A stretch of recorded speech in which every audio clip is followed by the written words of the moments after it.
Oh oui, mes amis, ici Tom Laroufa, en direct de Lyon, en plein stage, semaine d'entraînement intensif avec la Brawl Spirit. Mais ce n'est pas le sujet de la vidéo, le sujet de la vidéo c'est la review, la TLR Reviews, hashtag de Monday Night Raw du 19 août 2024 en direct de Fort Lauderdale en Floride. Alors, une semaine chargée qui s'annonce entre Raw, SmackDown. On va faire aussi, vous avez vu, j'ai commencé à faire les reviews d'AEW Collision. Il va falloir que je fasse Rampage, parce qu'apparemment c'est Rampage, la deuxième émission principale de la AEW. Je croyais que c'était Collision. Je débarque, je commence. Mais donc une semaine chargée qui commence, avec aussi à la fin de la semaine AEW All In. Là aussi je vais le faire. Là je suis parti, je pense, pour cette semaine au moins 4 voire 5 reviews.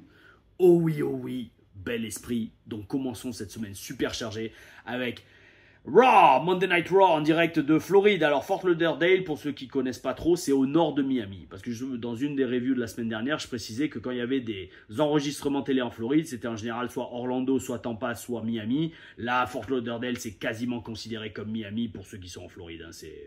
En fait, c'est rattaché à Miami, c'est au nord de Miami. Et chaque fois que j'allais à Miami ou que je rentrais à Orlando ou que je descendais d'Orlando pour aller à Miami, je passais par Fort Lauderdale. Et c'est de là que émane Raw de ce lundi en direct. Donc, alors maintenant que j'ai l'habitude de regarder non seulement les shows WWE, mais aussi AEW, bon, même si j'en ai fait que 2 AEW, c'est amusant, voire intéressant, de voir qu'un show WWE, en tout cas Raw, est structuré, pareil, à chaque fois. On a toujours au début du show ces plans de séquence où on voit les superstars arriver avec leur sac depuis le parking ou depuis leur voiture de location. Et, ou peut-être pas, parce que s'il y en a beaucoup encore qui habitent en Floride depuis leur jour à NXT, ils ont juste 3 heures de route à faire pour aller à Miami, bel esprit, et pas d'avion à prendre.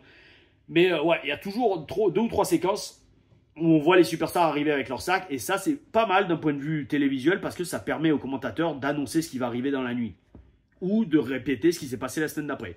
Donc c'est pas mal, c'est une idée pas mal, mais j'allais dire à la longue, c'est tout le temps pareil. Donc maintenant je vais prêter attention à ça et voir si justement c'est tout le temps récurrent, parce que j'avais jamais vraiment fait gaffe avant, vu que maintenant, et c'est ça qui est marrant, je regarde vraiment les shows, je l'ai déjà dit plein de fois, mais encore plus là, cette fois-ci, avec l'œil non seulement de l'analyste, mais de l'étudiant. Et donc, de voir que la WWE fait tout le temps ça, en tout cas ces 3-4 dernières semaines où j'ai regardé, ces plans de superstars qui arrivent, c'est à la fois, ça va peut-être être, pour faire simple, intéressant de voir si ça vaut pas le coup d'incorporer ça dans des shows filmés pour le catch français, les shows diffusés sur Internet. Parce que c'est toujours pratique. Maintenant, le problème des shows français, la plupart sont commentés en direct. Donc, juste commenter la partie catch. Donc, on voit pas trop, il n'y a pas de segment backstage commenté par les commentateurs. Donc, ça peut être un autre problème de production. Bref, tout ça pour dire, on attaque avec une promo entre Randy Orton et Gunther. La foule est toujours très chaude en ce moment. Comme je redis, la France a lancé la manie de chanter le thème de Randy Orton. Et ça a été le cas aussi ce soir-là à Fort Lauderdale. Il chantait le thème d'Orton, la foule était à fond. Gunther arrive, il se fait huer magistralement avec des chants USA, USA, bel esprit. Quand on est étranger aux États-Unis ou à la WWE, je vais y arriver.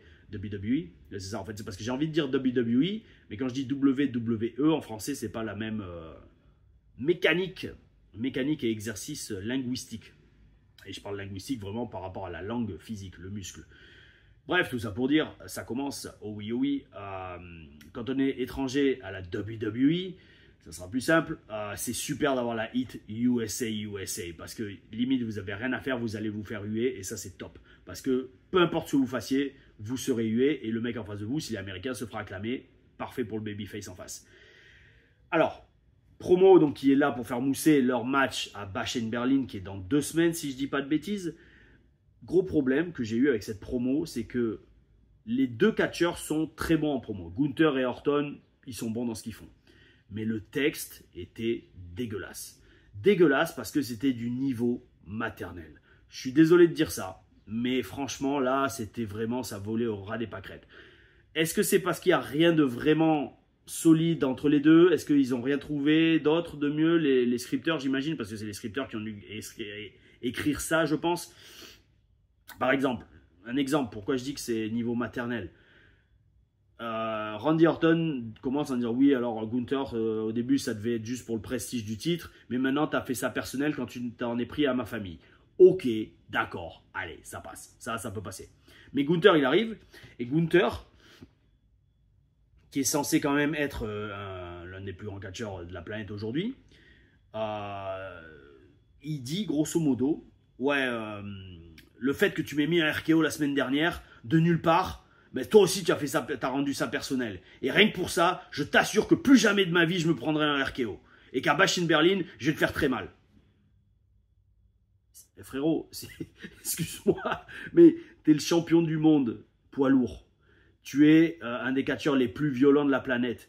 Et techniquement, tu es aussi l'un des plus intelligents. Parce que dans le ring, justement, tu es le ring général. Donc, stratégiquement, dans ta tête, tu dois être capable non seulement de garder ton calme, mais de construire des matchs proprement. Là, cette promo, c'est tout l'inverse. Là, en fait, je veux dire, le truc de dire « Plus jamais ta vie, tu me feras un RKO. Et à Bash in Berlin, je vais m'assurer que tu ne te relèves pas. » C'est basique.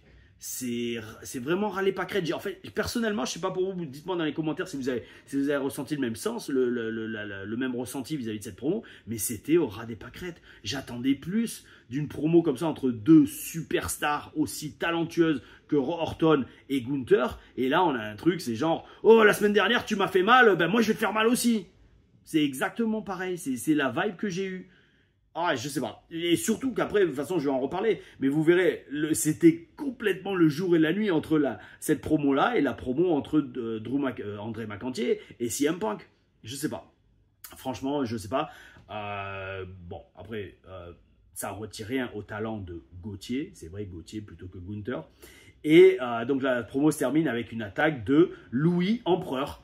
Louis Empereur attaque Randy Orton par derrière et il commence à... Et les deux, Gauthier et Louis Empereur, Ludwig Kaiser, oh oui, oh oui. Je suis allé chercher la traduction de Kaiser en allemand parce qu'au début je croyais que ça voulait dire chef, Kaiser, mais non en fait Kaiser ça veut dire empereur. Donc Ludwig Kaiser, Louis Empereur attaque avec Gunther, Randy Orton et ça met en place un main event entre Kaiser et Orton. Bel esprit. Seul truc dommage quand même avec le show Bash in Berlin qui arrive, c'est vrai que certains me l'ont dit dans les commentaires et je suis d'accord. Dommage que Kaiser n'ait pas un rôle un peu plus important que être juste le bras droit de Gauthier, Gunther. Qui sait, peut-être est-ce qu'il est toujours blessé, who knows. Bon, par contre, je pense pas qu'il soit blessé vu qu'il a eu un super main event contre Orton. Enfin, super, relatif bien sûr, quand on se met à regarder des shows de compagnie concurrentes.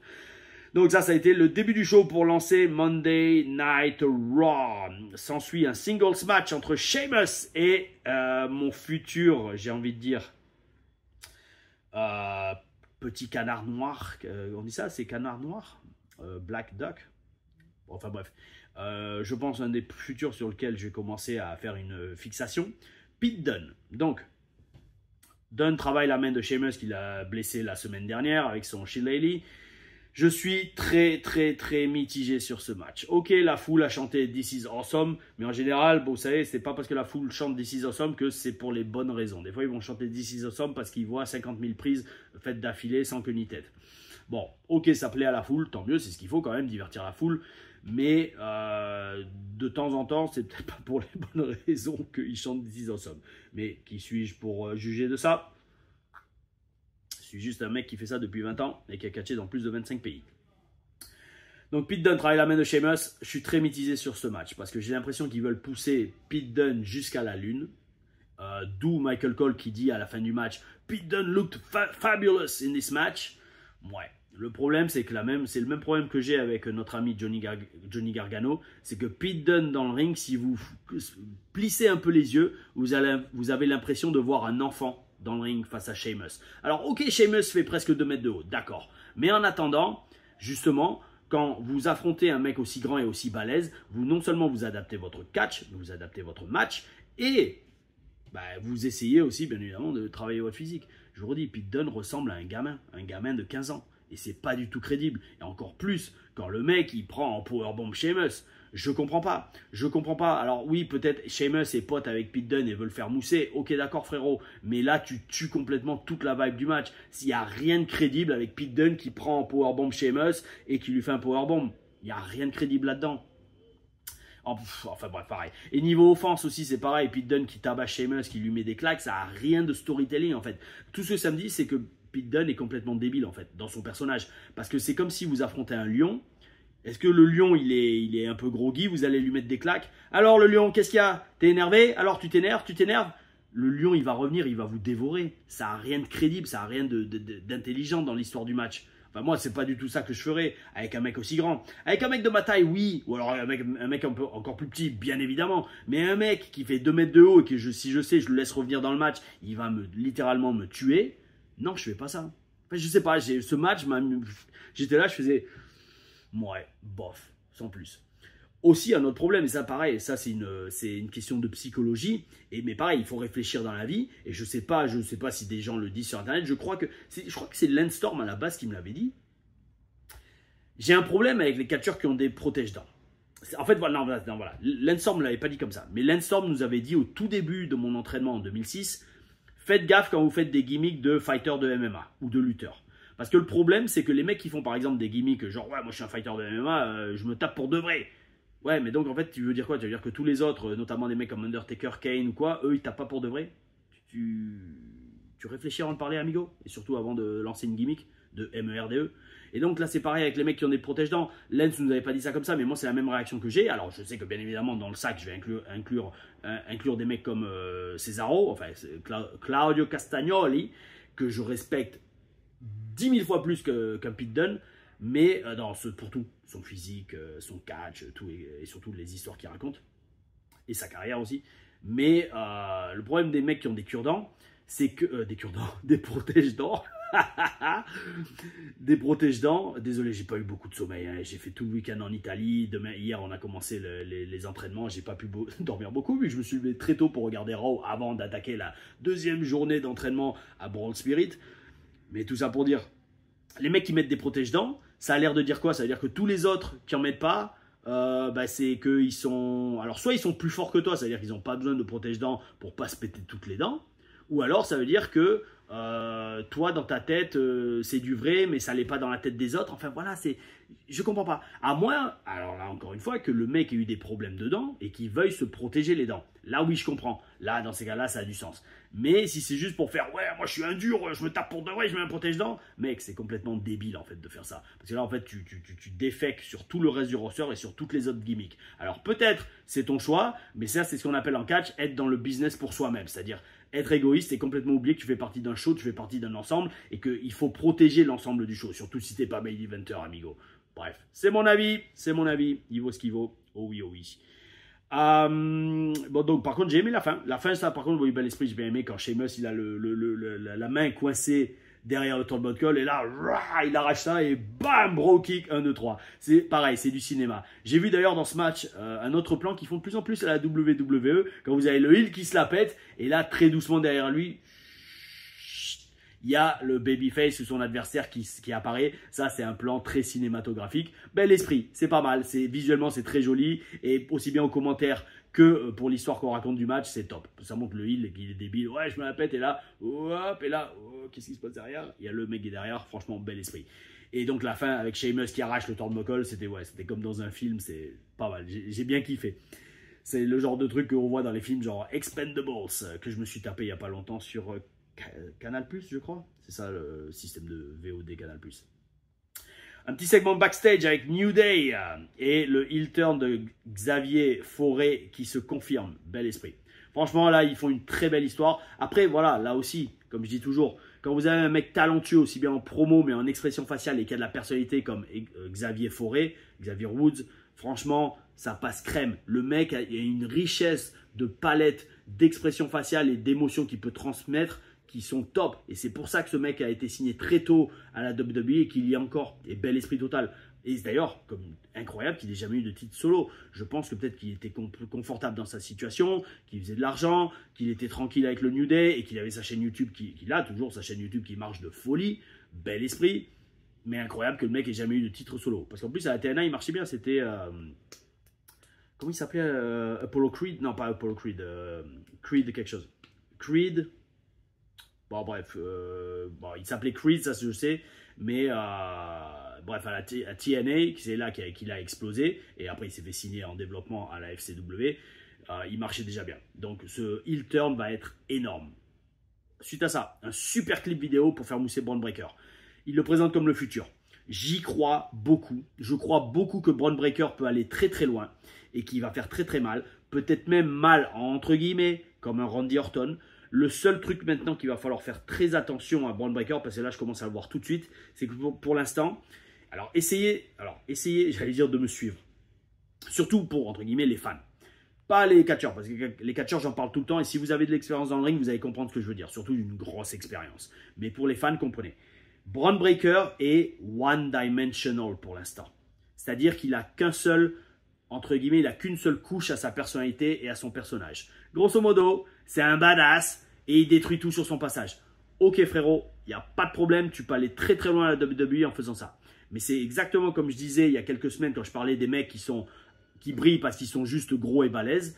Le problème, c'est que si vous avez qu'une seule corde à votre arc, eh ben, ça va devenir très très vite limitant. Parce que Bron Breakker, le jour où il va tomber sur plus gros et plus fort que lui, ce qui va être très facilement trouvable à la WWE, parce qu'il n'est pas si grand que ça, Bron Breakker. Je crois qu'il l'annonce à 6'3". Ça me semble un peu beaucoup. Je le vois plus à un bon 1m85 facile, 1m90, je ne sais pas s'il est fait, Bron Breakker. Bon, après, il est assez lourd. Apparemment, il l'annonce à 250 livres, ce qui fait 110 kg. Ouais, ça, je veux bien croire qu'il est fait. Il a l'air assez épais. Mais dans tous les cas, c'est pareil. Randy Orton fait 285 livres, ce qui fait 250, c'est 110. 275, c'est 220. Ah, il est à 125 kg, Randy Orton. Il fait 15 kg de plus que Bron Breakker.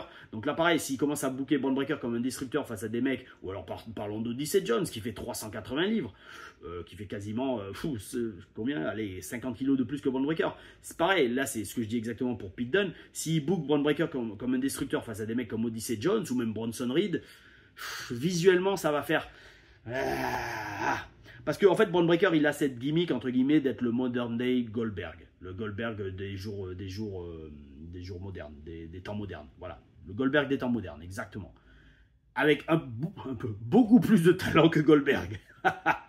Mais, pareil, Goldberg, le jour où il a perdu sa streak, bah, sa hype était pas morte, mais presque. Ok, il était toujours over avec la foule, mais il n'avait plus rien d'autre, en fait. Parce que le truc de Goldberg, c'était la streak, en fait. Et donc, c'est ça le truc. Tout ça pour dire, donc... Bron Breakker, le futur du business, il y a de très fortes chances, mais pour ça, il va falloir qu'il commence à ajouter d'autres couches à sa personnalité et à son personnage. Quand je dis couches, c'est layers en anglais, et c'est exactement ce sur quoi on travaillait en promo days avec Dusty Rhodes. J'en parlerai dans mes TL reviews, Dusty Rhodes ou Byron Saxton au début, pour moi, quand je n'étais pas encore à la télé. J'en parlerai dans les hashtags TLR Stories quand je vous expliquerai comment développer, comment on construisait un personnage à la WWE. Je vous expliquerai que justement il faut différents layers. Et c'est pour ça aussi que, j'en avais déjà parlé, mais les légionnaires, on voulait... Ça aurait été limitant d'être des destructeurs en mode l'ascension, pour ceux qui s'en souviennent. Parce que le problème d'être des destructeurs, destructeurs, on tourne en rond très rapidement. Et ça donne aucune vraie possibilité d'être, entre guillemets, entertaining, pas dans le bon sens du terme, dans le sens amuser la foule vous aime, mais donner quelque chose du show à la foule en promo. Si on est un heel destructeur, c'est one dimensional, c'est une seule couche, il n'y a rien d'extraordinaire. Par contre, si on est en mode heel faucheton, comme par exemple il était Christian au début des années 2000 contre Stone Cold, là ça laisse beaucoup plus de liberté. On peut être arrogant, on peut être peureux, on peut être énervé, on peut être tricheur, on peut être énormément de choses. Et là, tout de suite, ça donne différents layers à vos personnages et c'est beaucoup plus pratique aussi pour un scénariste d'écrire pour vous. Parce que c'est aussi comme ça que ça marche le business. C'est pas juste en mode ouais, je suis là, je veux être un destructeur. Voilà, c'est pas l'agence. Je veux être un dur, je veux être un cogneur comme Pete Dunne. Ouais, mais frérot, tu fais 1m60. Comment tu veux que j'écrive des storylines pour toi avec ta taille et ton look si tu veux être un cogneur comme Sheamus qui fait 2 mètres de haut mais que tu fais qu'1m60? C'est comme ça qu'il faut aussi penser pour développer son personnage. Enfin. Là encore, mes amis, c'est l'expérience qui parle. Oh oui, oh oui. C'est quoi? A beautiful life. Oh oui, la vie est belle, mes amis. Ah, il fait un peu moins chaud sur Lyon. Bel esprit. Oh oui, j'ai dû couper le ventilateur et ouvrir la fenêtre pour pas qu'il y ait un bruit de fond. Suite à ce clip sur Bone Breaker qui m'a fait parler pendant au moins 3-4 minutes, nous avons un singles match entre Maxine et Ivy Nile.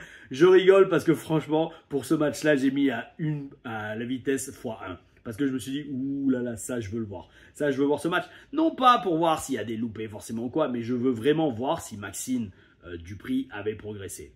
Alors, le match a été très court. Je sais pas pour m'en déplaire. Parce que ils ont dû avoir 1 minute 30 de match max avec de l'intensité directe. Il n'y a pas eu de loupé, ça allait, l'intensité y était aussi. Parce que pareil, à Ivy Nile, je pense qu'elle est très green. Il faudrait que je vois des matchs d'elle plus en profondeur. Mais pareil, je pense qu'elle est... Bon, pour faire ça, je pense qu'elle n'est pas prête pour le main roster, en tout cas dans le in-ring. Mais bon, peu importe, c'est comme ça. Que ça marche le business, en tout cas à la WWE. Bref, Maxine, enfin bon, le match ça allait, sauf qu'au début, tu vois, pour balancer le début du match direct en mode baston, t'as Ivy Nile qui se tourne en plein milieu du ring, on ne sait pas pourquoi, et Maxine Dupri balance un dropkick dans son dos. Pareil, ça c'est preuve totale d'inexpérience et de stress, de tout ce que vous voulez, mais ça n'a rien, j'allais dire, de crédible. Pourquoi tu tournes ton dos à ton adversaire en plein milieu du ring? Fais-le vers les cordes. Fais-le vers les cordes ou fais-le dans le coin, je sais pas. Mais au moins fais-le genre, tu tournes vers la foule et là, tu as une raison de le faire. Là, la meuf, elle se retourne, elle est en plein milieu du ring. C'est genre écrit en gros, vas-y, attaque-moi maintenant. Débile. Mais bon, c'est comme ça. Là, encore une fois, c'est manque d'expérience, je pense, à mettre c'est à mettre sur le compte du manque d'expérience. Le match a été rapide, ce qui est... et c'est bien d'ailleurs. Les Wyatt Six, pourquoi? Donc ça a été rapide parce que les Wyatt Six font leur retour à Raw et ça c'est super. Parce que j'aime beaucoup comment c'est construit. On ne sait jamais quand ils vont arriver. On ne sait jamais pourquoi ils vont arriver. Enfin bon, on sait qu'ils ont une fixation sur American Made. D'ailleurs, j'adore leur catchphrase. J'adore ça. How are we made? American Made. Bel esprit. Ça va être top pour quand ils vont faire les promos. Énorme. Parce que ça, c'est pareil. C'est censé donc, dans un sens, être des babyface aux États-Unis, en Amérique. American Made. Oh oui, oh oui. Mais ils sont hués. Donc ça me rappelle un peu un certain groupe de catcheurs français patriotes qui s'appellent les Francs-Tireurs et qui se font huer comme très peu de gens se sont jamais fait huer dans l'histoire du catch en France. Donc Wyatt Six de retour. Franchement, bel esprit. Et puis apparemment, Uncle Howdy a un match la semaine prochaine contre Chad Gable. Bel esprit. Là, je vais vraiment regarder. Je suis très curieux de voir Uncle Howdy à l'œuvre et surtout voir comment maintenant il va traduire dans le ring le personnage d'Uncle Howdy, d'autant plus que Bo Dallas a eu énormément de personnages à la WWE, énormément. Et en plus de ça, d'ailleurs, j'aurai, je pense, pas mal d'anecdotes sur Bo Dallas, parce qu'il était champion NXT quand j'y étais. Et ça, c'était un bon gars, Bo Dallas. Franchement, c'était un bon gars. Sa gimmick, Bo Live, qui a été reprise par Joe Hendry, mais bon, après, il a reprise 10 ans après. C'est très intéressant. Parce que c'était une autre vibe de heel, le heel vraiment cheesy, cringe, genre Bolive. C'était énorme. Bon, j'aimais beaucoup ce perso parce que pareil, ça donne énormément de possibilités, de scénarios et de profondeur dans le personnage. Et je vous le redis, c'est ce qu'il faut pour un personnage. Alors, suite à ça, justement, en parlant de profondeur de personnage, CM Punk, qui arrive comme d'habitude à 21h, top of the hour, pour capter les yeux des gens qui changent de chaîne et les garder connectés branchés sur Monday Night Raw. J'ai adoré cette promo parce que justement on parle de profondeur, on parle de couches, de layers. Punk, alors pareil, est-ce que c'est lui qui les écrit, est-ce que c'est les scripteurs, est-ce que c'est un travail entre les deux, ça je sais pas. Mais en tout cas j'ai adoré cette promo parce que c'est ce genre de promo que j'aime où il y a une histoire dans la promo. Je dis très souvent, notamment aux jeunes que j'entraîne, notamment ici à Brawl Spirit, une promo c'est comme un match. Ça je leur ai dit hier, ils pourront vous confirmer. Si vous commentez, si vous êtes au stage, si vous êtes à la semaine d'entraînement ici à Brawl Spirit et vous regardez cette vidéo, lâchez un commentaire et confirmez que je vous ai dit lundi après-midi. On a passé une bonne demi-heure, 3/4 d'heure sur les promos. Je leur ai dit, les promos c'est comme un match, il faut qu'il y ait une histoire. Et là l'histoire c'est quoi? Punk qui doit se poser en tant que babyface, se pose en babyface en allant chercher du vrai et en parlant du récent fanfest là qu'ils ont fait et où tu as des gens qui ont traversé toute la planète pour venir le voir. Et ça, en fait, avec un discours comme ça, et qui, grosso modo, il les remercie, il dit c'est pour des gens comme vous, c'est pour vous les fans que je fais ça. Ça, t'es obligé d'être babyface. Et le truc, c'est qu'il ne ment pas. Alors oui, bien sûr, il fait le catch pour l'argent aussi, mais il le fait aussi pour les fans avant tout. Sinon, juste pour faire de l'argent, il y a d'autres façons de faire de l'argent sans travailler et voyager 5 jours de la semaine être sur les routes. Et donc, avec ce discours et ce début de promo, forcément, le mec est ultra strong babyface. Et ça, c'est très, très bel esprit. Et suite à ça, il parle d'amour. Et il dit, et comme on dit, le revers de la médaille, parlons maintenant de haine. Et là, ça lui permet d'enclencher sur Drew McIntyre, notre André McEntee, pas national. Mais oui, quand on l'appelle André McEntee, c'est uniquement sur la chaîne Tom Larufa. Oh oui, bel esprit. Et c'est parfait parce que le mec commence avec une promo très sincère où la foule est à fond dedans, avec un sujet de l'amour. Et il dit, en parlant d'amour, tu ne peux pas parler d'amour sans parler de haine. Et là, ça amène le vrai sujet de la promo qui est parler d'André McEntee. Et alors là, j'ai explosé de rire. J'étais littéralement comme ça. J'ai fait. Alors, déjà, après moi, je me suis dit, mais BORDELDEMERDE, nouvelle catchphrase. Ça fait pas mal de temps que je l'utilise. Mais comment j'ai fait pour pas le voir venir? Le strap match entre André McEntee et CM Punk à Bash in Berlin. Comment j'ai fait pour pas le voir venir? Pourquoi? Parce que pour ceux qui suivent un peu, ou alors si vous voulez aller voir, allez sur ma chaîne TLR Official où il y a tous mes quasiment 90% de mes segments Impact Wrestling. Comment j'ai fait pour pas voir venir ce strap match, sachant qu'au final c'est exactement le même booking qu'on avait eu avec Al Snow et Shira pour amener notre double strap match qui a été mon dernier match à Impact Wrestling, en tout cas pour l'instant. Le double strap match entre Al Snow et Shira contre le tribunal, c'était exactement le même booking. Un jour, je ne sais plus, à la fin d'un segment ou à la fin d'un match, on avait attaqué Al Snow et Shira. Et moi, j'avais enlevé ma ceinture que j'avais autour de mon treillis. Je crois que Marcus, il en avait une aussi. Ou juste pour ce segment, il en avait mis une. Parce que c'était l'époque où on était tribunal en mode treillis noir et débardeur noir. Un peu en mode The Shield, Authors of Pain. Enfin voilà, cette vibe de heel vraiment beaucoup plus dark et beaucoup plus basique. À l'inverse des Français purs et durs en mode avec les bérets et compagnie et les collants avec le drapeau français. Donc là, on était plus dark et donc à notre treillis, on avait des ceintures. Et donc là, il nous avait dit, donc je ne sais plus qui les producteurs, donc à la fin du segment, vous les attaquez et là, vous enlevez votre ceinture et vous les fouettez avec. Pour amener le double strap match, c'était pas un pay-per-view, c'était un Impact. Contre Al Snow et Shira, et donc ça a été mon dernier match à Impact, parce qu'après ça, pareil, j'en reparlerai dans une hashtag Taylor Story, ma carrière à Impact, mais c'est juste quand ils ont changé de proprio, Anthem, tous les budgets ont été coupés, et c'était plus viable pour nous de continuer à bosser à Impact, malheureusement, parce que je suis sûr que si j'étais resté, j'aurais pu aller très très loin, vu comment l'office respectait mes capacités in-ring. Petite anecdote, peut-être on regardera dans un match TLR analyse, mais je vais changer de fonction autre chose pour les analyses de match de TLR par TLR. Mais quand j'avais fait mon match avec Shira, qui était très limité à l'époque en catch, Shira c'était ce gros Indien qui faisait presque 2 mètres de haut pour 130 kg de muscle, que la TNA Impact adorait pour le marché indien. Quand j'avais fait mon match avec lui, comme moi j'avais l'habitude de bosser avec des mecs assez limités, notamment sur les indies, grosso modo, le match, j'avais encadré de A jusqu'à Z. Et vraiment, j'avais laissé aucune place pour des imprévus ou des loupés. Et le match était franchement très bien sorti. Et quand je suis rentré backstage, Billy Corgan, qui est maintenant le propriétaire de la NWA, le mec nous dit « C'est le meilleur match de Shira que j'ai jamais vu. » 6 minutes de match. Et en fait, quand il a dit ça, déjà pour moi, professionnellement, c'était très gratifiant. Et surtout, ça m'a montré que non seulement je comprenais le catch, mais surtout que quand on me laissait aux manettes, je pouvais faire briller n'importe qui. Et là, ça avait été le cas pour Shira. Et donc, tout ça pour dire, ouais, si j'avais continué à la TNA Impact, je sais que j'aurais pu aller, alors, je ne vais pas dire champion du monde, mais j'aurais eu forcément des titres à la TNA, ça c'est quasiment sûr. Parce que j'avais compris comment le système marchait. Et pareil, c'est ce que je vous dis quand je regarde AEW, quand on laisse un peu de liberté aux mecs, the cream rises to the top. Et les catcheurs vraiment bons qui comprennent ça et qui sont passionnés, qui font les efforts et qui font le job, qui font le boulot. Quand je dis le job, c'est pas juste dans le ring, c'est qu'ils vont à la salle, qui s'entraînent, qui investissent sur leur tenue, qui travaillent leur promo tout seuls, chez eux, devant un portable, devant un miroir. Et ben, un jour ou l'autre, ça paye si on leur laisse un peu de liberté créative et qu'on les met en avant, notamment dans leur catch. Ce que je vois à la AEW. WWE, c'est beaucoup plus encadré, ça se sent. Et là, je l'ai ressenti aussi dans ce Raw. Ça ne veut pas dire que c'est pas bien. Le produit est excellent, mais c'est une vibe différente. Tout ça pour dire. Donc, cette promo, j'ai vraiment kiffé.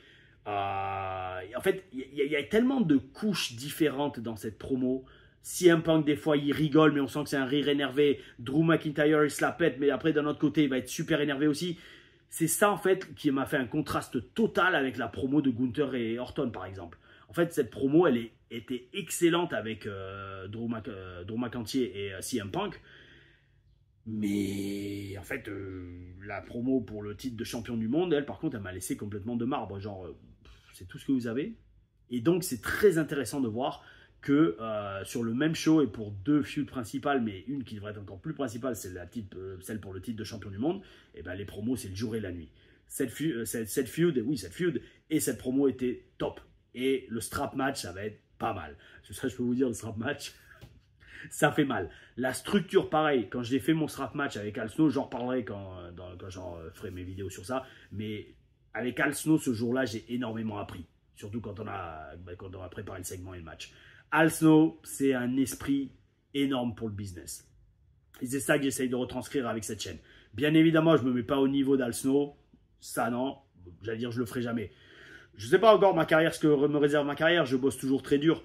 Notamment, ce week-end, j'ai eu un show donc, en Italie à Pizzoferrato pour le premier show en hommage et en honneur à Bruno Sammartino. Je ferai un vlog au sujet de ce show. Dites-moi si vous voulez que je le sorte le plus vite possible ou pas. Parce que je ne pense pas le sortir avant au moins la semaine prochaine, voire dans 2 semaines. Parce qu'il faut que je fasse le montage. Mais donc, j'ai repris les vlogs pour ce show. Et voilà, donc ma carrière...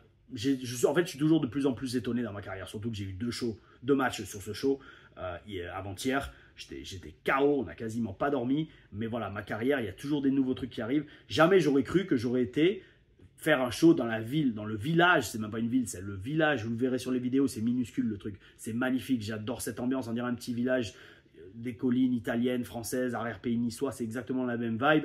Jamais j'aurais cru dans ma carrière que j'aurais fait même 2 combats sur la place du village natal de Bruno Sammartino, qui est une des plus grandes stars de l'histoire du catch. Incroyable. Et dans ce village, il y a une statue de Bruno Sammartino qui est, je crois, une réplique, une reproduction de sa statue du Hall of Fame WWE.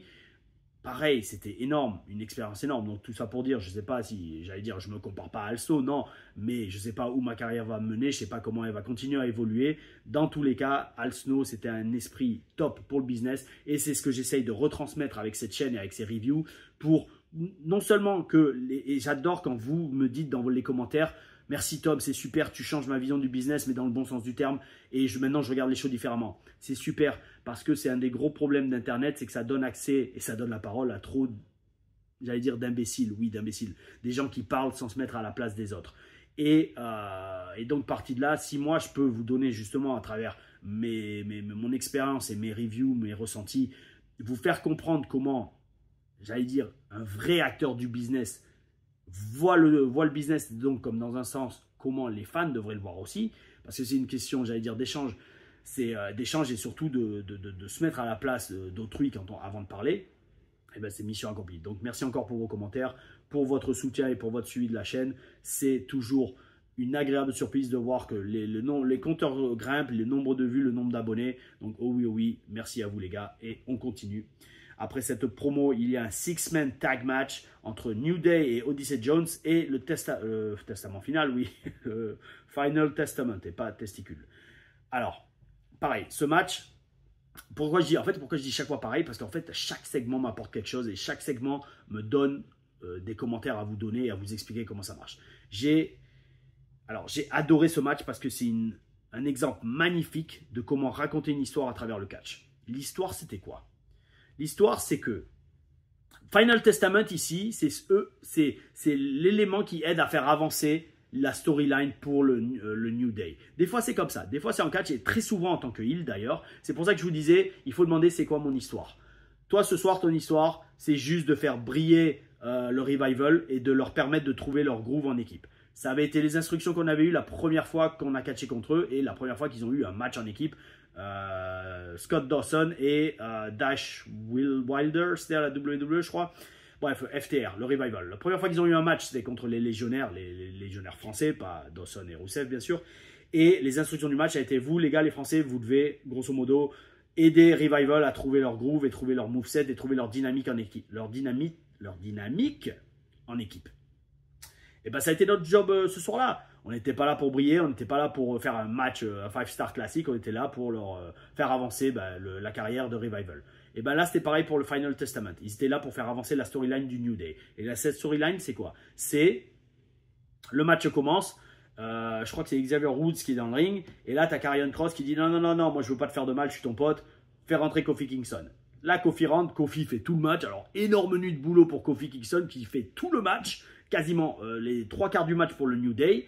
Et de tout le match, quand enfin Kofi va passer le relais, et là il y a ce magnifique angle de caméra, et c'est là qu'on voit la WWE, il prépare bien à l'avance, magnifique angle de caméra où on voit Kofi Kingston qui rampe vers son coin, et là on pourrait croire qu'il va passer le relais à Xavier Woods, et là il passe le relais à Odyssey Jones qui rentre et qui fait le ménage, et là tu as Xavier Woods qui se retourne vers la caméra, mais genre sans que ce soit trop flag. Attends, pourquoi il m'a pas passé le relais, je voulais catcher. Et là c'est parfait parce que à travers le catch et à travers l'histoire racontée dans le match, la tension entre Xavier Woods et Kofi continue à monter. Et pareil, ça montre que Kofi peut-être fait plus confiance à Odyssey Jones pour gagner le match et faire le ménage qu'à Xavier Woods. Et là, c'est parfait parce que, comprenez ce que je vous dis, on fait avancer l'histoire et la storyline à travers un match de catch. Et c'est bel esprit. C'est peut-être un peu trop caricatural dans le catch, mais c'est pas grave. Ça passe en 6-8 minutes de segment, on ne peut pas faire plus. Et franchement, bel esprit. Parce que le turn de Xavier Forêt va être gigantesque quand ça va arriver. Ils vont le teaser, ils vont le teaser, ils vont le teaser. Et quand ça va arriver, ça va exploser. J'ai adoré aussi que Xavier Woods mentionne, ouais non mais à Kofi Kingston dans le segment backstage, mais tu aurais pu m'en parler avant d'amener Odyssey Jones parce que j'ai l'impression que tu veux remplacer Biggie. Parce que là, ça rajoute encore en plus, comme je vous disais, une couche différente, un layers, une couche émotionnelle dans l'histoire, dans le heel turn, et ça va être magnifique, ça va être oh oui, oui, bel esprit. Suite à ce 6-man tag match, il y a un singles match en no disqualification entre Big Bronson Reed contre The Miz. Bon match qui continue à construire Bronson Reed comme une force destructrice. Bel esprit. Par contre, là, encore plus bel esprit, j'ai vraiment pas vu venir le retour de Braun Strowman. Et c'est vrai que les deux, Bronson Reed contre Braun Strowman, ça va être vraiment pas mal. Alors, ça va être pas mal d'un point de vue physique. Braun Strowman, c'est un très très bon ami, Big Country comme on l'appelait à NXT. Énorme potentiel, un mec qui bouge très bien pour sa taille, bel esprit, mais je pense que le match va être quand même très limité. Ils vont faire big guy contre big guy, on va peut-être voir des épreuves de force, genre un qui en soulève un autre, ça va le faire. Mais en attendant, ça va pas être le match le plus technique de la planète ou le match le plus catchesque du monde, mais ça va être quand même très intéressant à voir. Alors à voir, je ne sais pas s'ils l'ont annoncé pour Raw ou pour un PLE, je ne sais pas, à voir. Mais bel esprit et encore plus bel esprit. Bon, bel esprit pour Miz qui, pareil, comprend sa place. Il est là pour faire avancer les jeunes talents. Bel esprit. Bonne promo aussi avant match, assez émotionnel. Pareil, on montre les différentes couches dans une personnalité. Et là, par contre, ce que j'aime beaucoup, c'est qu'on commence à voir des éclairs de folie dans le visage de Bronson Reed. Quand il a vu Bronson Man et qu'il limite, il commençait à sourire de plaisir et d'envie et d'appétit. Et là, j'ai vu que niveau visage, il peut avoir de très bonnes expressions faciales. Bel esprit. Bronson Reed, je pense, il est bien booké. Et si vraiment ils mettent la machine derrière lui, il pourrait faire quelque chose de bien. Oh oui, oh oui. En parlant de quelque chose de bien et qui font très bien, c'est avec Dominique Mystérieux. Un singles match contre Damien Prêtre. Match qui n'aura pas lieu. Parce que dès le début, ça part en baston général. Donc, bel esprit. Bon, c'est pas baston général avec tout le vestiaire. Hein, comme j'ai dit à EW Collision. Où j'ai dit, pour ceux qui regardaient la review. Et je vous invite même, bon, sauf si vous êtes accro à la WWE et que vous détestez la EW, n'y allez pas. Mais c'est très intéressant de voir les deux produits. Maintenant, moi, franchement, bon, ça prend énormément de temps. Mais c'est pas grave, je le fais. Et franchement, c'est bel esprit parce que, waouh, c'est la dose de catch que je prends dans la gueule. Mais parce que je le veux et parce que j'étudie vraiment ça. Et je kiffe faire ça. Bel esprit. Et tout ça pour dire, à Collision, j'avais dit, ouais, les bastons générales, on n'en voit pas assez. Mais bastons générales avec tout le vestiaire qui arrive. Bel esprit, comme on voyait à la WCW. WWE, on voit ça très rarement. Là, donc, il y a une baston générale, mais c'est juste entre New Day et Damien Prêtre et Rhea Ralenti, Rhea Ripley. Donc, bon, c'est bien, ça change le rythme du show, ça continue à faire avancer la hit entre Dom et Liv et Damien Prêtre et Rhea Ripley. Bel esprit. Mais bon, voilà, c'était rien non plus d'exceptionnel. Juste que le job est bien fait. D'ailleurs, j'ai eu peur quand Liv a commencé à rebalancer Rhea Ripley sur le post. le poteau du ring. Je fais, oh, j'espère qu'elle va pas se reblesser la pauvre, parce que s'il n'y a rien de plus, oh mon Dieu, il n'y a rien de plus ennuyeux pour un catcheur qu'une blessure. Suite à ça, nous avons le Women Tag Team Championship match entre Damage Control, Pure Fusion Collective et Alba Fire et Isla Dawn qui n'ont pas de nom d'équipe. D'où encore une fois la preuve que c'était un peu un truc de dernière minute. Bref, la foule était très froide pour ce match. Et j'avais envie de dire, en tout cas au début, je comprends. Parce que au final, Alba Fire, Isla Dawn, bonne catcheuse, surtout Alba Fire. Mais la foule ne connecte pas avec, parce que déjà, primo, elles ne sont pas américaines, elles sont anglaises, et puis c'est pas comme si on les a construites avant qu'elles deviennent championnes. Et pareil, quand vous avez des heels en champion, c'est rare que la foule soit vraiment investie, encore plus quand ces heels n'ont pas vraiment été construits. Pure Fusion Collective, toujours aura des pâquerettes, hein. Shayna Baszler, ouais, ça va sans plus. Zoe Stark, pareil, il n'y a rien vraiment sur elle. Sonya Deville, bon, encore plus inutile, peu importe. Et heureusement, donc, par contre, il y a Damage Control. Parce que je vous redis, donc, la foule était froide au début du match, mais Damage Control, waouh, elles ont tout. Ce sont d'excellentes catcheuses. Parce que non seulement elles font des prises de ouf, elles les font safe, elles ne se blessent pas. Je ne pense pas qu'elles auraient été beaucoup blessées dans leur carrière. Et elles ont ce jeu avec la foule. Elles ont su réimpliquer la foule dans ce match. Pour ceux qui ont regardé Raw ou ceux qui ne l'ont pas fait mais qui vont le faire, regardez comment les Japonaises ont pu réinvestir émotionnellement la foule dans le match. En connectant, en faisant des belles prises, après les prises en faisant « come on », quelque chose comme ça, du fire, de la personnalité. Et ça, vous l'avez uniquement grâce au travail sur la scène indépendante ou alors 20 ans de carrière à la WWE où vous faites toutes les semaines des live events. Mais si vous avez que 2 ou 3 ans de catch et vous avez connu que la WWE, vous allez être incapable de faire ça.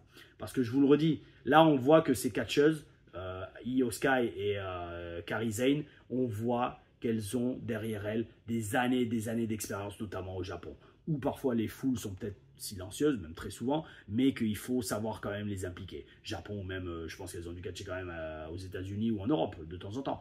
Donc tout ça pour dire, le catch indépendant, ça vous apprend le métier. Et je le redirai toujours, j'ai toujours beaucoup plus d'affection pour un catcheur qui a payé ses dus sur les indépendantes avant de faire le big time de la WWE, que quelqu'un qui a été amené direct à travers le système de développement et que dès le début, le mec a été payé pour s'entraîner. Les mecs qui ont fait les indépendantes, ils ont payé pour s'entraîner. Ils ont payé pour aller à des bonnes écoles. Ils ont catché pour que dalle au début de leur carrière pour se faire un nom et pour prendre de l'expérience. Et ça a montré qu'ils ont vraiment été passionnés. Les mecs qui sont signés ou les meufs qui sont signés direct par la WWE, et le pire, c'est avec le système NIL, Next in Line, en fait, on leur paye de l'argent. Next in Line, d'après ce que j'ai compris, c'est en fait, même pas ils s'entraînent. C'est genre, vas-y, on te signe en Next in Line, on va te filer tous les mois ou toutes les semaines, je crois, je suis pas sûr, hein, mais je crois que c'est tous les mois un tout petit montant d'argent pour que quand tu termines tes études, tu donnes priorité à la WWE comparé à d'autres, genre NFL ou des trucs comme ça. En fait, ça veut dire c'est magnifique. En fait, on paye les gens à s'entraîner, voire à rien faire. C'est comme ça que le business marche. Je ne dis pas qu'il ne faut pas le faire, non. Mais c'est une école complètement différente de celle à laquelle j'ai été formé et à laquelle j'ai grandi. Et je ne dis pas que je suis totalement contre ça, non. Mais c'est comme on dit, vous savez, c'est comme on dit les vieux loups de mer, on a une façon de faire, de voir comment le monde change. Des fois, on se dit, bof, je dis pas que c'était mieux avant, mais c'est vraiment totalement différent. Je vous redis, quand vous êtes payé pour vous entraîner, ça fait exploser le cerveau d'une personne comme moi qui a économisé pendant des années le travail et l'été et qui à 22 ans, il a dépensé presque 10 000 balles pour aller passer 3 mois au Canada pour apprendre le catch. Et quand je dis 1000 balles, c'est 10 000 euros, hein, c'est pas 10 000 francs. Enfin, bref, donc heureusement qu'il y a eu les japonaises dans ce match parce que franchement, elles sont excellentes. Et elles ont un super jeu avec la foule, leur catch est top. Les Anglaises conservent le titre. Je ne voyais pas le titre changer de main à un Raw, surtout aussi subitement. Maintenant, où est-ce qu'ils veulent aller avec ce titre par équipe? Je crois que oui, elles ont une feud qui continue à SmackDown. D'ailleurs, c'est marrant de voir, je crois que c'est les seuls d'ailleurs qui font les allers-retours entre Raw et SmackDown. Hein. Alba Fire et Isla Dawn. C'est très intéressant de voir ça. Tant mieux pour elles, peut-être elles sont payées plus, j'espère, vu qu'elles font plus de shows. Mais ouais, je pense qu'elles ont leur feud qui continue à SmackDown avec... c'est avec qui? C'est avec Jade Cargill et Bianca Belair, je crois, et Naomi. Parce qu'elles ont Blair Davenport là-bas. C'est pour ça, en fait, elles sont sur les deux shows. C'est vrai que c'est un peu space. Mais bon, c'est comme ça. Oh oui, oui. Et en parlant de comme ça, nous avons donc ce main event entre Randy Orton et Louis Empereur Ludwig Kaiser. Que, Alors, j'ai beaucoup apprécié. Alors, je pense qu'ils le font régulièrement, mais là, vraiment, je regarde et que j'écoute, et que c'est la première fois vraiment que je vois Louis Empereur en profondeur, à l'écran, à l'œuvre. Et c'est bien que Michael Cole fasse bien mousser que Ludwig Kaiser est second generation, c'est-à-dire que c'est le fils d'une légende du catch européen. Axel Dieter, bon, il n'a jamais dit le nom, mais voilà, il précise que Ludwig Kaiser vient d'une lignée de catcheurs. Et ça, c'est très très bel esprit. Parce que, encore plus quand le mec est bon dans le ring, ça montre que les mecs, dans un sens, ils ont ça dans le sang. Donc, bel esprit. C'est bien fait, Orton, bien fait pour toi d'atterrir, de goûter à ton propre traitement et d'atterrir sur la tête des commentateurs. J'ai toujours pas oublié que tu m'as fait ça à SmackDown, pas à Backlash, à SmackDown à Lyon. Tu m'as fait atterrir sur la table des commentateurs, donc te voir dans ce match te prendre la même prise par Louis Empereur, oh oui, bel esprit. Cela dit, victoire logique d'Orton, parce que je ne le vois pas perdre contre Ludwig Kaiser à une semaine du match. À la limite, peut-être ils auraient fait une disqualification avec Gauthier qui intervient, Gunther qui se pointe au milieu du match. Mais bon, c'est quand même mieux qu'Orton ait une victoire pour avoir l'air strong dans son match à Bash in Berlin qui est dans 2 semaines. Ça se termine en baston entre les deux, entre Gunther et Orton, et le show se termine comme ça. Voilà, bon, c'est une construction pareil, basique pour faire monter la sauce. Je suis curieux quand même de voir ce qu'ils vont faire entre Orton et Gauthier, maintenant j'ai envie de dire. Gunther, merci à, je sais plus qui tu es, merci à celui qui a fait, qui m'a mis Gauthier en tête pour Gunther. Je suis curieux de voir ce qu'ils vont faire la semaine prochaine donc avec Gunther, Gauthier, et de voir comment ils vont continuer à faire avancer la feud. Parce que ils ont fait la promo. La promo, ça, maintenant, c'est devenu personnel parce que Gauthier s'est pris à RKO et que par contre, il prendra plus jamais de RKO de sa vie. Ouais, et que ouais, à voir. Est-ce qu'ils vont faire une signature de contrat? Est-ce qu'ils vont faire un final face-off? Peut-être, ou je sais pas. À voir. Ou non, ou alors oui, alors non. Alors peut-être ils vont faire juste un clip vidéo. Parce que c'est vrai que là, on n'a pas trop vu sur ce show Braun Breaker. Et alors, ils vont commencer le tournoi pour déterminer le nouvel aspirant pour le titre intercontinental. Bel esprit. J'aime cette mentalité de faire des tournois quand vous avez besoin de faire un nouvel aspirant. Au lieu de donner le truc gratos, allez vas-y mec, tu le mérites pas, entre guillemets, un peu comme Kevin Owens avec Cody Rhodes. Là, vous faites un tournoi, et bel esprit comme ça permet semaine après semaine de construire quelqu'un et de construire surtout une menace crédible pour Braun Breaker. Donc tout ça pour dire, le show se termine sur ça. C'est un peu mieux quand même ce brawl final entre Braun Breaker et Gauthier et Randy Orton, parce que donc ça fait un peu plus d'animosité entre eux que leur promo qui m'avait laissé un peu mitigé en début de show. Quelle conclusion tirer de ce Monday Night Raw? Je vais vous dire très rapidement une fois que j'aurai ouvert l'image de la copie d'écran du commentaire de la semaine. Donc il y a quand même, là tout de suite, surtout après avoir regardé 2 fois AEW, et c'est pas pour comparer, mais c'est quand même intéressant de voir la différence de produit. Ce main event de Raw était non seulement basique, mais ils ont eu même pas 10 minutes de match. Comparé au main event de Collision, où il y a eu une demi-heure time limit draw entre FTR et les Acclaimed, c'est vraiment, alors je vais pas dire le jour et la nuit, mais le soleil et la lune, ce qui revient au même. Mais je dis ça parce que je les ai tatoués dans le dos. Les symboles, équivalence du jour et la nuit, noir et blanc, masculin, féminin. On sent, en effet, maintenant je commence à sentir la différence, que AEW, ça met vraiment en avant le catch. WWE, ça le cinématographise. Ça fait comme du cinéma. Et c'est très bien, parce que ça fait 2 produits différents, 2 produits qui se digèrent si on a l'esprit ouvert et qu'on accepte ça. Maintenant, il est aussi vrai que comment dire, WWE, par exemple à Raw, c'est toujours, entre guillemets, les mêmes visages. Dans le sens que, là à Raw, on a vu quasiment les mêmes catcheurs que la semaine dernière. Le seul qu'on n'a pas vu, à la limite, c'était R-Truth peut-être, mais voilà, c'était entre guillemets les mêmes storylines et les mêmes angles qui ont avancé cette semaine. AEW, arrêtez-moi si je me trompe, si vous regardez ces reviews de WWE alors que vous regardez aussi la AEW, sur la chaîne Tom Larufa, oh oui, bel esprit, tout ça pour dire, B-O-R-D-E-L, D-E-M-E-R-D-E, ouais, mes catchphrases ont été placées, magnifique, comme ci, comme ça, c'est bon, elles sont toutes placées là. Confirmez-moi dans les commentaires, AEW, j'ai l'impression qu'on voit un peu plus souvent des catcheurs qu'on ne voit pas régulièrement en fait. Vous voyez ce que je veux dire? C'est que genre, ah bah tiens lui ça fait longtemps qu'on l'a pas vu, ah tiens lui ça fait longtemps qu'on l'a pas vu, et on leur donne des matchs comme ça de temps en temps. Je sais pas, c'est l'impression que j'ai, un peu comme à l'époque WCW où ils avaient un roster très riche, et justement, en fait de temps en temps on voyait des mecs qu'on n'avait pas vu depuis 3 ou 4 semaines. Et là, alors, WWE, j'ai l'impression que les mecs sont à la télé pendant 3-4 mois, et après on les voit plus pendant 3-4 mois, et ils reviennent pendant 3-4 mois, et on les voit plus pendant 3-4 mois, donc ça veut dire que pendant 3-4 mois, le roster reste un peu le même. Je sais pas. Dites-moi dans les commentaires si vous avez le même ressenti, s'il vous plaît, parce que très sincèrement, c'est ce que je commence à ressentir vis-à-vis de WWE, ce qui n'est pas encore une fois une mauvaise chose, mais vu que j'analyse les shows avec l'œil d'un analyste et, je vais dire d'un expert WWE, en tout cas d'un expert niveau business, pour ce qui est du catch français et du catch francophone. Dites-moi mes amis si vous avez le même ressenti. Oh oui, oh oui. Donc mes amis, c'est parti pour le commentaire de la semaine que je n'ai pas sur l'ordi, donc je vais aller le trouver sur le téléphone portable. On revient à où? On est de retour avec le commentaire de la semaine. Alors j'ai pris le commentaire d'un individu qui chaque fois me laisse non seulement des commentaires super bien écrits, super détaillés, il refait une analyse de tous les shows, et rien que pour ça, je sais que tu sais de qui je parle de Sorinks, S-A-U-R-I-N-K-S, et franchement, alors mec, tu me fais rêver, parce que moi je vous dis, je lis tous vos commentaires, hein. Et même les commentaires, j'allais dire de MRDE, il y en a un, il sert à rien, j'ai même pas retenu son pseudo, c'est quoi, c'est Jason Delta, je sais pas quoi, on sent que lui c'est le mec, il veut de l'attention. La dernière fois il me lâche un commentaire, c'est quoi, ridicule, de genre, quoi, Tom, tu te mets à aimer la EW attends, qu'est-ce qu'il dit? Il disait un truc du genre ah ouais, Tom, t'aimes la EW, ça c'est pas bel esprit, ou un truc aussi naze que ça. Je fais, yo frérot, ok, bah c'est bien, ça fait un commentaire en plus pour les stats de la vidéo, c'est bien. Mais come on.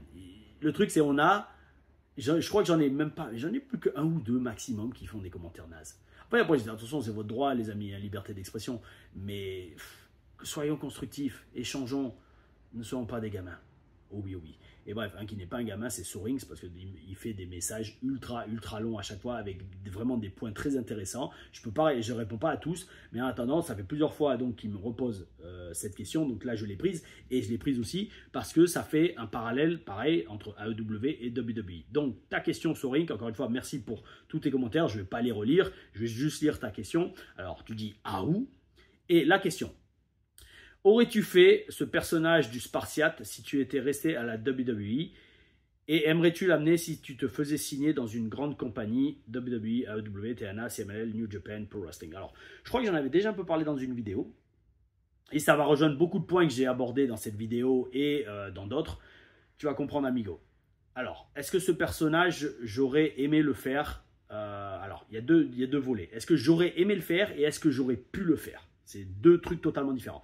Est-ce que j'aurais aimé le faire à la WWE? Totalement. Pourquoi? Parce que pour moi, ça aurait été un merch seller de folie. AU connect mondialement. C'est comme la musique Manowar, Warriors of the World United pour les connaisseurs. Si vous connaissez en commentaire, mettez-le. Pour moi, c'est une des meilleures chansons de l'histoire. Alors, je ne suis pas un gros fan de métal, mais j'adore ça, franchement. Cette musique, Manowar, je kiffe. Et encore plus, Warriors of the World United. Elle est top. On sent, c'est une musique qui te fait monter la testostérone dès que tu la mets. Donc, pour la muscu, c'est parfait. Tout ça pour dire, AU, c'est worldwide. AU, je l'ai fait. Au Japon, il le répétait. Quand j'avais catché au Japon, je faisais AU, le public le répétait. Je l'ai fait en Turquie. Je l'ai fait au Koweït. Je l'ai fait... Est-ce que je l'ai fait aux États-Unis? Je l'ai fait une seule fois à la WWE. C'était pour un show Halloween où on avait une bataille royale. D'ailleurs, c'est la seule photo où vous me verrez en Spartiate avec le logo WWE derrière moi. C'était une bataille royale pour Halloween où on était tous en costume. Et il m'avait mis dedans. J'étais manager à l'époque. C'était après ma deuxième surgery. Donc c'était vraiment à la fin. C'était genre fin 2015. Ouais, Halloween 2015 donc. J'étais clear, je m'aurais entraîné, mais j'étais manager officiellement à la télé. Mais là, pour ce Halloween, ce Rumble Halloween match, je crois même que j'avais demandé à être dans le match à Matt Bloom. Et il m'avait fait oui, c'est bon, je te mets dans le match. Et j'ai dit, est-ce que. Et j'avais saisi l'occasion parce qu'on était tous déguisés. C'était énorme. C'était énorme.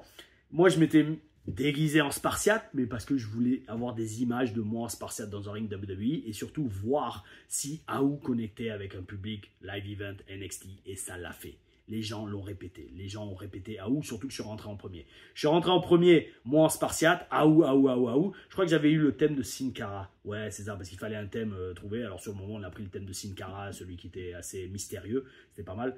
Enfin, pas mal, ça aurait été mieux un thème de grec Spartiate, mais c'est juste pour One Time Only. Et après, en deuxième, je me souviens, il y avait eu Aiden English, Matt Raywalls, qui commente, je crois, la TNA, qui est marié à la fille d'Eddie Guerrero, Charles Guerrero. Et lui, il était venu habillé en Kevin Owens. Il y avait eu le thème de Kevin Owens, la foule avait popé, et là, il arrive avec le débardeur de Kevin Owens et le short. Enfin, c'était marrant. Il m'avait fait un pop-up powerbomb, bel esprit. Enfin, bref, c'était marrant. Et tout ça pour dire, je l'avais fait aux States, je l'avais fait partout en Europe. Enfin, ça pour dire, ça aurait été une mine d'or pour la WWE, parce que ça aurait connecté avec le public. S'il avait été bien booké, s'il avait eu des victoires, s'il avait eu une belle entrée, c'est toujours pareil. Si tu me fais rentrer avec des lumières normales et que je perds tous mes matchs habillé en Spartiate, les gens ils se foutent de ma gueule. Mais si tu me fais une entrée, je ne vais pas dire à la Undertaker, mais une entrée qui a de la gueule, avec genre par exemple, tu vois le soleil couchant derrière, avec l'ombre d'un bateau grec qui se déplace, et là ça se calme, et puis d'un coup les lumières s'éteignent, et là boum, t'as la foudre qui tombe, la foudre de Zeus, deux colonnes qui apparaissent, avec au milieu mon casque Spartiate sur l'écran géant, et marqué soit Tom LaRufa, soit j'avais un nom que j'avais trouvé, que j'avais bien aimé, c'était Trasos, T-H-R-A-S-O-S, Trasos. Ça aurait été énorme pour nom de Spartiate, j'avais mis en premier dans ma liste de noms grecs que j'avais donné, et là, entrée de ouf, j'enlève le casque au milieu du ring, et même au début du thème, tu mets le comme ça la foule comprenne. Yo, tu vends les t-shirts, tu vends les casques grecs en plastique, tu fais de la thune. Donc oui, j'aurais aimé le faire à la WWE. Maintenant, est-ce qu'il l'aurait fait? Comme je l'ai déjà dit, et j'en reparlerai encore plus dans les TLR Stories, tu as un Français charismatique qui a une gueule et qui parle français et anglais et qui est top pour être heel.